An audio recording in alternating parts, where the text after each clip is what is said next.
രണ്ടുപേരോട് 1000 വട്ടം ഞാൻ പറഞ്ഞതല്ലേ, കല്യാണ പ്രായ പെണ്ണ. ഇനി ആരിവളെ എല്ലാം തൊലച്ചില്ലേ? അതിനിപ്പോ ഒന്നും സംഭവിച്ചില്ലല്ലോ. ആര് വിശ്വസിക്കും?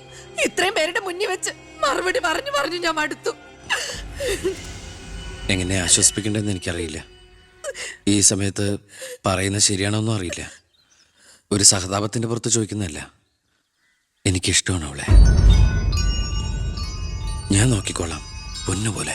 രാഷ്ട്രീയ കുടുംബമല്ലേ, അവസരത്തിനൊത്ത് പലതും പറയും. നാളെ അത് മാറ്റിയും പറയും. തിരിച്ചറിവില്ലാത്ത പ്രായത്തിൽ നീ കൊടുത്ത കത്ത് മേടിച്ചു എന്ന് പറഞ്ഞ് ആട്ടി പുറത്താക്കിയതല്ലേ ഞങ്ങളെ. ഇപ്പതാ സാക്ഷി പറയാൻ കൊണ്ടുപോയി അവളുടെ ജീവിതവും നശിപ്പിച്ചു. ഇനി എന്ത് വിശ്വസിച്ചാ അവളെ നിന്റെ കൂടെ അയക്കേണ്ടത്? കൊല്ലൂല്ലെന്ന് എന്താ ഉറപ്പ്? മന്ത്രിയുടെ മോൻ എന്ന പദവിയല്ലാതെ ഇവളെ കൊണ്ടുപോയി പോറ്റാൻ നിനക്ക് വല്ല ജോലി ഉണ്ടോടാ?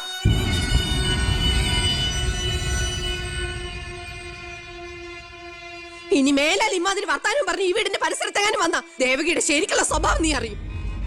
അമ്മേ, നീ ഒന്നും മിണ്ടായിരടി. ഇറങ്ങി പോകുന്നുണ്ടോ?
നിന്നെ ഒഴിവാക്കി നിന്റെ പെങ്ങളെ എങ്ങനെ കെട്ടിക്കാൻ പറ്റുമെന്ന് ആലോചിച്ച് നിന്റെ അച്ഛനും അളിയന്മാരും കൂടി തലമുണ്ടാക്കുമ്പോഴാ ദൈവം ഇങ്ങനൊരു അവസരം എന്നെ മുന്നിൽ എത്തിച്ചെന്നത്. ആദ്യം നിന്നെ സപ്പോർട്ട് ചെയ്യുന്ന CI വിജയനെയും ഗ്രൂപ്പിനെയും ഒരു അന്വേഷണത്തിന്റെ ചുമതല കൊടുത്ത് ഞാൻ സേലത്തേക്ക് അയച്ചു. ഇനി ഇവിടെ വെച്ച് നിനക്ക് രണ്ട് തന്നാലും കൊന്നാലും ചോദിക്കാൻ ആരുമില്ല. പക്ഷെ എന്ത് ചെയ്യാൻ പറ്റും? നീ എന്റെ അളിയനാകാൻ പോലെ. ഒരേ ഒരു അളിയൻ. ഒരു പ്രതിയെ പിടിച്ചാൽ 24 മണിക്കൂറിനകം കോടതിയിൽ ഹാജരാക്കണമെന്ന നിയമം. പക്ഷെ നിന്റെ കാര്യത്തിൽ ഞാൻ പറയുന്ന റൂൾസ്. എന്തായാലും എന്റെ കല്യാണം കഴിയുന്നവരെ അളിയനെ ഈ മുക്കയും ക്യാമ്പിൽ തന്നെ കിടന്നു എന്റെ ഈ കല്യാണക്കുറിയും വായിച്ചോണ്ട്. എന്നാ പിന്നെ കല്യാണത്തിന് ശേഷം തറവാട്ടി നമുക്ക് കാണാം. വരട്ടടാ അളിയ.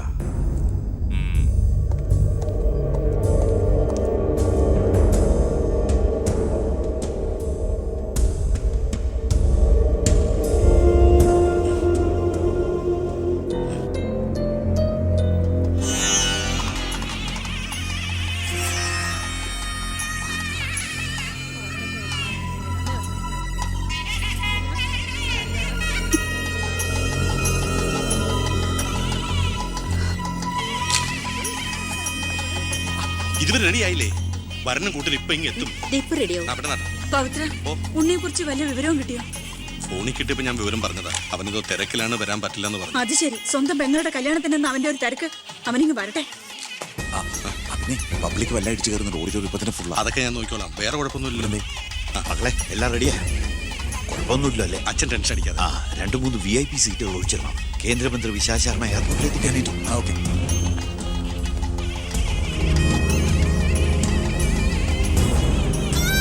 മോളെ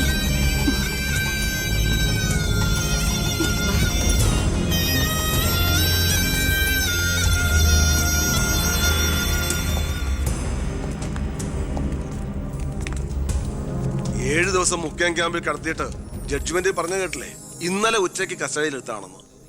എന്തായാലും FIR ശിക്ഷ ഇളവ് കിട്ടാനുള്ള ചാർജേ ഉള്ളൂ.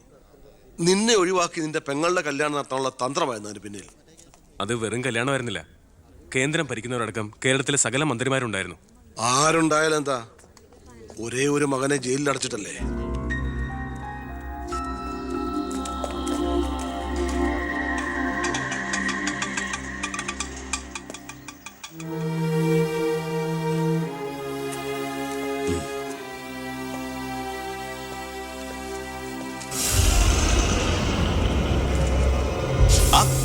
ഇതാര്? അളിയോ?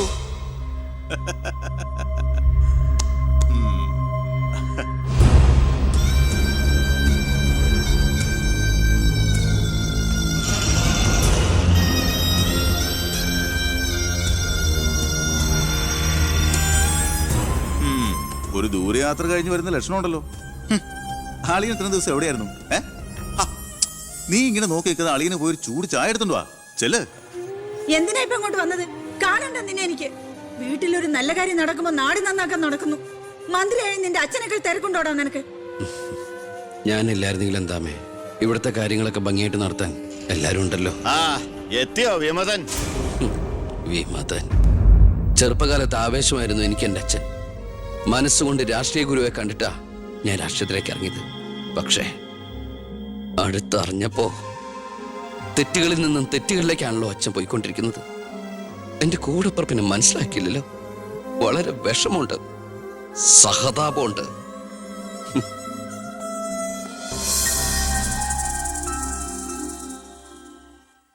കൂട്ടക്കൊല നടന്നതിന്റെ പിറ്റേന്ന് മൈതാനത്തിലെത്തിയ ഭഗത് സിംഗിന് അവിടുത്തെ കാഴ്ചകൾ കണ്ട് സഹിക്കാൻ പറ്റില്ല.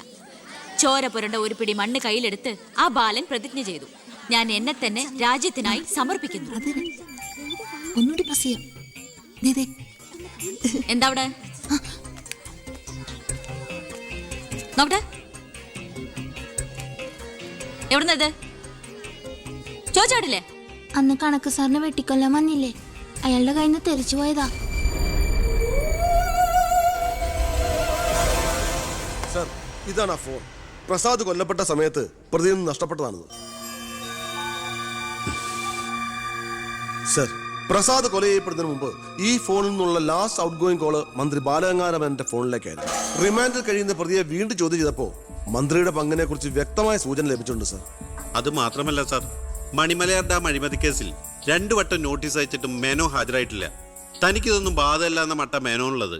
ഇപ്പൊ വാറണ്ട് ഇഷ്യൂ ചെയ്തിട്ടുണ്ട്. എങ്ങനെയാണോ തന്റെ അച്ഛനെ ഇതിന്നൊന്ന് രക്ഷപ്പെടുത്തിയെടുക്കുക?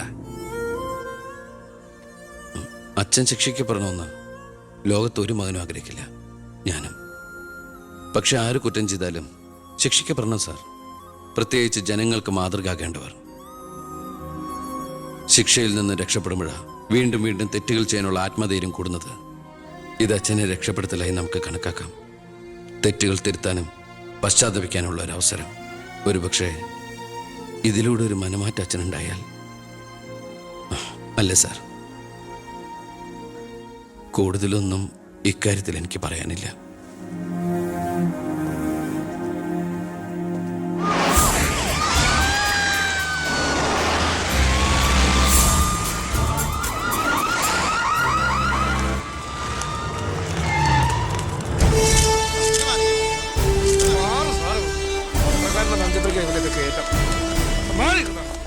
നിങ്ങളോട് വെയിറ്റ് ചെയ്യൂ സർ. ഹർഷം വരുന്നു. അച്ഛാ, മുഖ്യമന്ത്രിയുടെ ഓർഡർ കൈ കിട്ടി അല്ലേ? അച്ഛനെ അറസ്റ്റ് ചെയ്യാൻ മരുമകന് ഡ്യൂട്ടി. അവറാച്ചൻ കളിക്കട്ടോ, കളി അവിടെ വരെ പോകുന്ന കാണാം നമുക്ക്. അച്ഛനെ കോടതിയിലേക്ക് കൊണ്ടുപോയാൽ മതി. ജാമ്യത്തിനുള്ള ഏർപ്പാടൊക്കെ ഞാൻ ചെയ്തിട്ടുണ്ട്. വക്കീലുമായി ജോസ്പേട്ടൻ കോടതി വെയിറ്റ് ചെയ്യാ. നീ എങ്ങനെ എന്നെ കൊണ്ടുപോകുന്നത്? കാറിൽ ഫോളോ ചെയ്താൽ മതി. കാറിലോ? എന്റെ പാർട്ടി വരും. പോലീസ് ജീപ്പിന്റെ പിന്നിലിട്ട് തന്നെ എന്നെ കൊണ്ടുപോകണം. അതിനു മുമ്പ് ഈ മുറ്റത്തിട്ട് എന്നെ തല്ലി ചതയ്ക്കണം, മുടുമുണ്ട് വലിച്ചു പറിക്കണം. പിന്നെ പത്രക്കാരോ ചാനലുകാരോ ചോദിച്ചു കഴിഞ്ഞാൽ മുഖ്യന്റെ സ്പെഷ്യൽ ഓർഡർ ആണെന്നൊക്കെ പറഞ്ഞേക്കണം. ഇതൊന്നും നീ ചെയ്യണ്ട, പോലീസുകാരെ കൊണ്ട് ചെയ്യിച്ചാൽ മതി. അയ്യോ ഓ ഇത് മുഖ്യമന്ത്രിയെ താഴെ ഇറക്കാനുള്ള കുശാഗ്രമത്തി ഇല്ലേ? എന്റെ പൊന്നെ, ഞാൻ എന്തുവായി കേൾക്കുന്നത്? ഗുരു എന്നെ ഒന്ന് അനുഗ്രഹിച്ചാട്ടെ. ആ അനുഗ്രഹമൊക്കെ അവനോട് വാങ്ങിച്ചാൽ അയ്യോ മേനോൻ സാറിന്റെ ബുദ്ധി. കാര്യങ്ങളൊക്കെ നമ്മുടെ പോലീസുകാരോടൊന്ന് പറഞ്ഞേക്കാം. ജയ്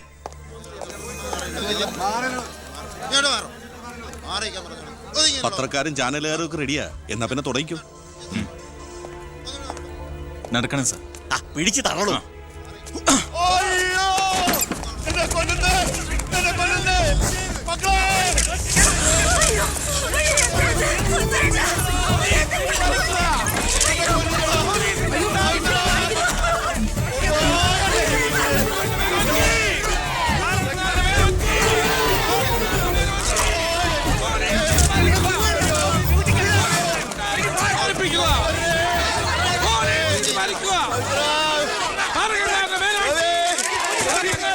എന്ത് പോക്കറ്റമാണ് കാണിക്കുന്നത്? ഒരു മിനിസ്റ്ററല്ലേ അദ്ദേഹം? വീട്ടിൽ കയറി അനാവശ്യം കാണിക്കാതെ ബഹളം ഉണ്ടാക്കരുത്. ഇത് ചീഫ് മിനിസ്റ്റർ ഓർഡർ. ഓർഡർ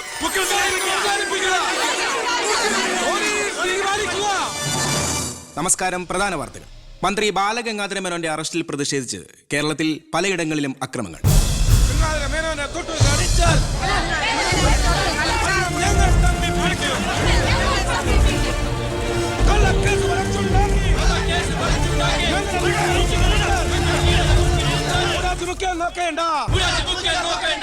ഇപ്പോൾ കിട്ടിയത് അറസ്റ്റിലായിരുന്ന വിദ്യാഭ്യാസ മന്ത്രി ശ്രീ ബാലഗംഗാധര മേനോന് കോടതി ജാമ്യം അനുവദിച്ചു.